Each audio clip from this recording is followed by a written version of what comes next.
केन्दुझर जिला झुंपुरा ब्लॉक नयागढ़ ग्राम पंचायत अधीनस्थ नयागढ़ कटुपाली स्थित सर्वपुरातन बाबा मुक्तेश्वर मंदिर परिसर में नूतन हनुमान मंदिर प्रतिष्ठा करा जाई संकट मोचन हनुमान राजांकर विग्रह प्राण प्रतिष्ठा करा जायतिला। गत 18/3/2024 सोमवार अधिवास और अंकुरारोपण आरंभ हुई 21/3/2024 तारीख गुरुवार पूर्ण आहुति करा जाय नूतन विग्रह को नूतन मंदिर मध्य प्रवेश करा जायतिला। पूजा अर्चना पई पंडित दयानिधि आचार्य, पंडित नीलमणि पंडा, बलराम आचार्य, ब्रजकिशोर पंडा, तारिणी मंदिर पूजक पंडित प्रताप चंद्र दास और बाबा मुक्तेश्वर मंदिर पूजक पंडित आशीष षडंगी द्वारा पूजा कार्य करा जायतिला। एही कार्यक्रम में बड़ डुंगुरिया, केन्दुआ, भुवनपसी, कटुपाली और नदीगोठ ग्रामर संकीर्तन मंडली द्वारा नाम संकीर्तन करा जायतिला। रामनाथ और मंत्र उच्चारण द्वारा भक्त मानक मध्य आध्यात्मिक परिवेश सृष्टि होइतिला।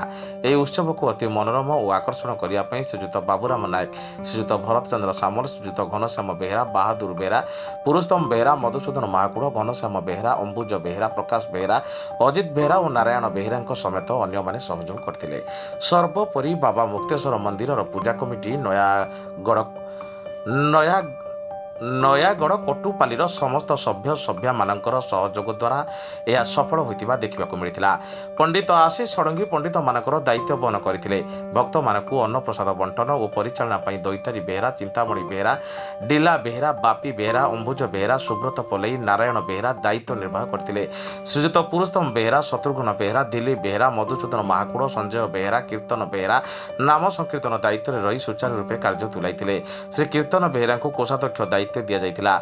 मुख्य कर्ता भाव में श्रीजुत सुशांत बेहेरा और दल गोविंद बेहेरा समेत 21 जन यज्ञ उपासना करथिले। नूतन मंदिर निर्माण कारुकार्य खूब उच्च मानर होइतिबारु भक्त माने शिल्पी बालेश्वर जिला तल ग्राम निवासी श्री वंशीधर विश्वाल को उच्च प्रशंसा करथिले। पंडित श्री दयानिधि आचार्य द्वारा संध्या 6 8 पर्यंत प्रवचन कार्य करा जायतिला। एही उत्सव में बहु संख्यार भक्त माने जोग देई प्रभुंकर आशीर्वाद लाभ करथिले। बाबा मुक्तेश्वर मंदिर पूजा कमिटी नयागढ़ कटुपाली सभ्य मानकर सहयोग में अवर्णनीय बोली अंचल में चर्चा जोर धरिछि। केन्दुझर जिलूर मुख्य प्रतिनिधि रवींद्र खमणिया को रिपोर्ट साई सत्य न्यूज।